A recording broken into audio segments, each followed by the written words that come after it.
Hola amigos, ¿qué tal? ¿Cómo están? Variedades con Sandra hoy les trae un tema diferente. Hay temas tabús, diría yo, hay temas de los que no se quiere hablar, temas controversiales, y de eso vamos a estar hablando hoy. Algo de lo que deberíamos de hablar un poco más, que es en dónde están los mayas, en dónde están toda esa gente de la que no queremos hablar, no podemos hablar, o qué es lo que pasa. Para eso tengo como invitado a alguien experto en este tema. Él es el señor Carlos Godínez. Bienvenido, Carlos. ¿Cómo estás? Gracias, Sandra. ¿Cómo estás? Bueno, primero les quiero decir a todos ustedes que yo ya perdí el nombre. Yo ya no me llamo Carlos Godínez, pero las personas que me estiman todavía conocen como cuando yo nací allá en el territorio de Xibalbá. Pues obviamente allá nos ponían esos nombres castellanos, digamos. Y entonces ahora pues ya no tengo nombre. Yo pienso que lo más importante no es cómo te llamas, sino el contenido de lo que decís. ¿Y quién es? Entonces, ¿Y quién ahora es me la llamo persona? Human Zoo. Traducido en español se dice el zoológico humano. Así me llamo yo. Te llamas Human Soup. Sí, así me Ok. llamo. ¿Y por qué cambiaste el nombre que se te dio, Carlos Godínez, Porque fíjate para que Zoológico Humano? es como cuando la comunidad cristiana, ¿verdad? Que cuando te dicen, cuando conoces a Dios, entonces te dicen, para hacerlo con conciencia, te vamos a sumergir en el agua, pero ya cuando sos adulto, con esa conciencia.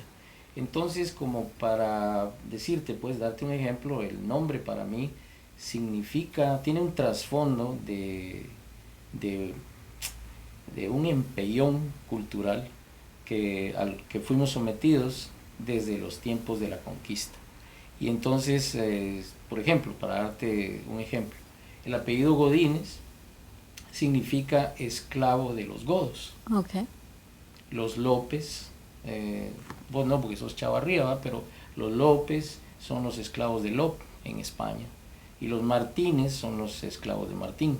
Entonces, en el caso mío, a través de al menos un poco de las cosas que he aprendido, he decidido de que una de las cosas vinculantes entre las culturas, en este caso latinoamericanas, es la erradicación, como el sueño de Bolívar, pues, de erradicar todo tipo de fronteras que nos han impuesto, ¿quiénes?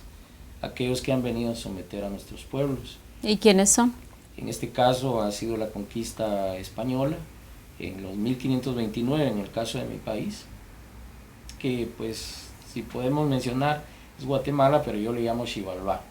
Y Xibalbá es traducido como el lugar donde nacen muchos árboles.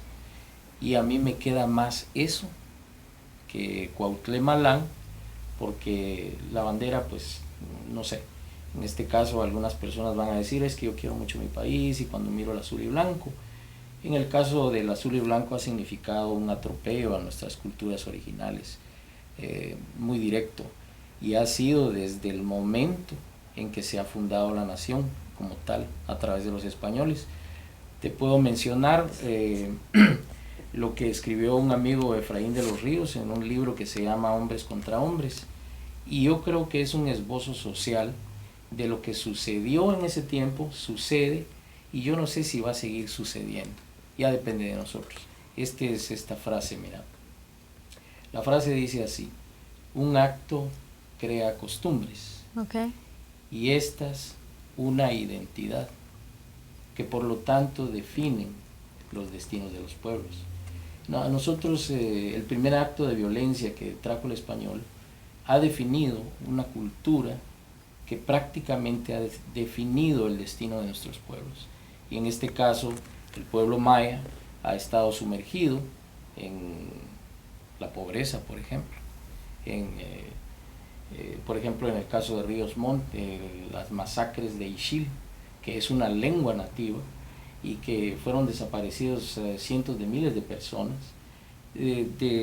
pues de estratos mayas, ¿verdad? Claro. Entonces, Fíjate, Carlos, disculpa que te interrumpa. Yo ahí siempre he tenido una duda.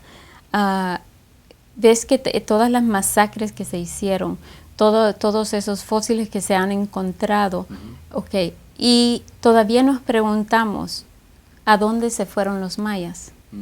Okay. ¿Por qué desaparecieron los mayas? Se fueron para otro planeta, se fueron para otra dimensión, encontraron a dónde irse. Okay. Sí. ¿Qué pasó verdaderamente con los mayas? Muy bien. Bueno, nos tendríamos que remontar, ya hablamos un poquito del trasfondo de mi nombre, que es al menos el principio, ¿verdad? Pero el principio de nosotros, aparte de mi principio, fue hace un par de décadas, porque todavía soy un niño. En el caso de los mayas, las últimas teorías que se manejan y cómo fue que se fueron, porque esa es la pregunta que me estás haciendo. No sé si te has dado cuenta que han empezado a encontrar estructuras piramidales alrededor del mundo. Y aquí podemos incluir, por ejemplo, Rusia, que es una de las últimas, el Polo Sur, ¿verdad? Y te pones a preguntar cómo es que las construcciones piramidales tenían ese auge y quiénes las hicieron. Yo te puedo decir, Sandra, que la situación de los mayas modernos creo que no es la que refleja la construcción de estas edificaciones, porque yo creo que hay una cultura proto-maya que data de miles, si no cientos de miles de años. Nosotros estamos en el post-clásico, estamos hablando más o menos del clásico, perdón, de la época de Jesucristo. Claro. Pero si el preclásico estamos hablando de miles y miles de años con anterioridad de lo que tenían en Europa en ese momento. Se establece pues en aquel tiempo, más o menos alrededor de un par de millones de años, una isla gigantesca llamada Pangea, la cual si unís todos los planos continentales y las juntas todas en un solo extremo del mundo, terminan siendo todas, están construidas justos, ahora que es Egipto, por ejemplo, es Machu Picchu y es México o Guatemala, las unís en esta isla gigantesca y resultan todas estar en el trópico, en una línea recta. En una línea recta. Uh-huh. Entonces te das cuenta de que los mayas son parte de una civilización mucho más global que de lo que nos han hecho pensar. Por eso te decía que la cuestión de la conquista pues nos ha venido a dar, porque estuviéramos hablando quiché, por ejemplo, pero estamos hablando castellano. ¿Y a qué consecuencias es de que hablamos el lenguaje castellano? Es porque se vino a imponer el lenguaje del conquistador. Y el conquistado ha sido relegado a, como ya te menciono, a cualquier lado, menos en la preponderancia que deberíamos de tener. Claro. ¿A dónde se fueron? Hay dos teorías que se manejan en este momento. Una es prácticamente la intervención extraterrestre, la cual ahora ha empezado a tener esa importancia, porque los avistamientos ya son casi interminables, son miles que se ven alrededor del mundo. Y en el caso de la serpiente emplumada de nuestro país, se maneja la idea de que era un ser que obviamente manejaba la levitación y era un individuo con bastantes, tenía mucha hambre de energía. Ahora, no sé si... Estamos hablando de la serpiente emplumada. Sí, para okay. O en nuestro país pues era la serpiente emplumada, que después se convirtió en el quetzal, ¿verdad? Era la analogía que ponía nuestro indígena de aquellos tiempos de lo que él veía con las limitantes de sus conceptos lingüísticos, de un ser que venía, pedía sacrificios y logró estratificar, inclusive en ese momento, un sistema social donde tenías clases y castas, como por ejemplo tenías los esclavos, tenías los que se encargaban de ver todos los fenómenos astronómicos y tenías la realeza, que es un reflejo prácticamente de lo que tenemos en nuestros gobiernos modernos ahora, ¿verdad? Diferentes clases sociales. Dime, sí, hablando de las clases sociales, hasta en ese entonces tenían también los esclavos y eran de los mismos, digamos, de los mismos mayas que eran esclavos. ¿Existían las clases sociales en ese entonces? Sí, las clases sociales han sido instauradas desde el tiempo de Sumeria. Y los sumerios fue una de las primeras culturas que establecieron sistemas gubernamentales como los que conocemos, en donde hay divisiones de castas y clases. Y los mayas no fueron excepción. Tenían la división de castas, en donde los únicos que podían leer las constelaciones, etcétera, no era la gente de los pueblos aledaños, sino en este caso las ciudades como Tikal, ¿verdad? Río Azul, que tenían sus sacerdotes que estaban todo el tiempo en la observación de los fenómenos celestes. Y obviamente pues cuando al Dios, porque quiero hacer ese punto, es bien importante, no le parecía algo, entonces el maya tenía temor de mantenerlo en paz, entonces sacrificaba en aquellas gradas cada vez que había un eclipse. Okay. Sacaba corazón, ¿verdad? Lo cual eso en algunos momentos pues no se intenta observar, ¿verdad? Se ve nada más los logros, porque sí fueron logros enormes a nivel matemático, astronómico, entonces, pero sí tenían la otra parte que era bastante cruel. Bastante cruel, porque incluso, bueno, hablemos de a quién era que se le sacaba el corazón, sí. Quién era el sacrificado, en donde yo sé que tenía mucho que ver la mujer. Sí, también era la cuestión del deporte, porque allá podemos decir, ¿verdad?, que también tenían sus olimpiadas, pero no eran como las que se dieron después en Grecia, ¿verdad? Pero en este caso el juego de la pelota era de sacrificio ritual, le llamaban, y en este caso lo que se hacía eran dos cosas, ¿verdad? Lo de la mujer es un punto importante, más sin embargo pues era una cultura donde pues el hombre siempre tenía el dominio de ciertos grupos dentro de la organización maya.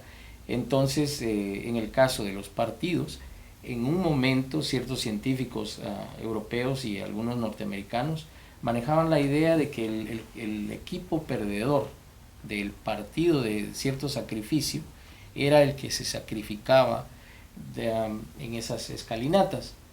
Después se modificó esto con algunas... Se sacrificaba el equipo completo. Al equipo completo. Wow. Y después se manejó la idea de que era el equipo ganador. Hay un relato muy importante que habla de un equipo muy famoso que en su último partido en Río Azul ganan y son sacrificados en ese momento todos, precisamente porque se aproxima en esa fecha un fenómeno llamado eclipse, el cual para el maya era muy importante, porque era cuando ellos consideraban que la serpiente se asomaba. Okay. Y entonces para mantenerlo, como te repito, en paz, porque era un ser bastante hambriento de energía, entonces ellos lograban hacer esto para apaciguarlo, mantenerlo. Carlos, ¿qué les hacía pensar a los mayas que era la serpiente emplumada? ¿Qué les hacía pensar que era eso? Porque para nosotros ahorita es raro pensar que hay una serpiente emplumada, o pensar que el eclipse hay que hacer sacrificios y hay que hacer esto y lo otro como se hacía antes. Incluso no mucho tiempo atrás, muchísima gente todavía cree en diferentes cosas que el eclipse ocasiona. Que sí ocasiona por el movimiento de la luna y de todo, pero hay cosas que en realidad ya no se ven. ¿Era en verdad que se veía eso antes? Sí, el eclipse ha sucedido desde el nacimiento mismo del planeta. O sea, nuestro planeta tiene una edad más o menos alrededor de 4.000 millones de años, ¿verdad? Y un poquito más. Eso es lo que han datado los científicos. Y los eclipses se han dado desde el momento en que la luna fue prácticamente creada en un impacto inicial, precisamente con la propia Tierra. También se maneja de que había otro planeta llamado Tiamat, que estaba entre la Tierra y Marte, que ahora consideramos el cinturón, un cinturón de asteroides, que cuando mandas una sonda a Marte tenés que solventar ese tráfico ahí de roca pulverizada, y se teoriza de que otro planeta llamado Nibiru, que venía cada cierto tiempo, llegaba, y en este momento, pues en esa época de formación, se impacta con esto, crea la luna y es como queda como satélite nuestro. ¿Qué tiene que ver con los mayas? Ellos conocían todo este tipo tenían ese conocimiento astronómico. Okay. Y yo digo que para poder tener ese tipo de conocimiento es como cuando, por ejemplo, tenés la familiaridad con algo y decís, yo conozco esto completamente porque lo he visto desde todos los ángulos. Si nosotros no teníamos la capacidad de poder viajar a nivel físico en estructuras, como puede decir un cohete, tendría que haber sido alguien que venía del exterior a contarte cómo se veía de lejos esta situación. Por eso es que se puede describir, por ejemplo, un continente completo en algunas estelas, ¿ya? No mayas sí, pero en Europa, por ejemplo, con digamos Brasil y África de una manera tan específica, pero invasión de los españoles, por ejemplo. Entonces decís, ¿cómo puede ver una persona y dibujar todo un continente o todo un istmo si no tienen el conocimiento de verlo desde arriba? O sea, tendrían que haber tenido algún tipo de... Entonces, ¿cómo lo hacían los mayas? En este caso, los que vinieron a dar toda esta información eran personas que venían de otro lado. De hecho, cerca de una estrella que se llama Betelgeuse, hay un planeta que se llama Maya. Okay. Y si te vas a la región de la India, en el sánscrito antiguo, también hay palabras y una de ellas es Maya, que tiene que ver con la cuestión espiritual del ser humano. Okay. Entonces hay un nexo que todavía no se comprende como tal, pero yo pienso, hasta lo que yo sé en este momento, que estas personas o seres nos vinieron a dejar todo este conocimiento. De hecho, los mayas se les atribuye el descubrimiento del cero, precisamente por eso. Es un número conceptual, Sandra, tan importante que no puedes hacer, digamos, operaciones matemáticas de alto nivel sin ese número, pero si consideras su unidad como tal, no tiene valor si no tiene una conjugación con otro número. Con otro número, entonces, exactamente. es un concepto de un nivel de evolución, podríamos decir, tan complejo que en algún momento podrías considerarlo como que, pues, definitivamente como que nos dieron una ayuda a algunas personas o seres para poder conceptualizar ese tipo de... Entonces no se diría personas, se cree entonces que sí eran otros seres que venían de diferentes planetas, ya que se sabe que hay un planeta maya. ¿Crees tú que los mayas se fueron para el planeta maya? Esa es una de las posibilidades. ¿Cómo podemos saber si eso pasó? ¿Por qué no se ha averiguado si eso pasó así? Pero quiero que me respondas esto después de este corte porque nos tenemos que ir. Ya regresamos.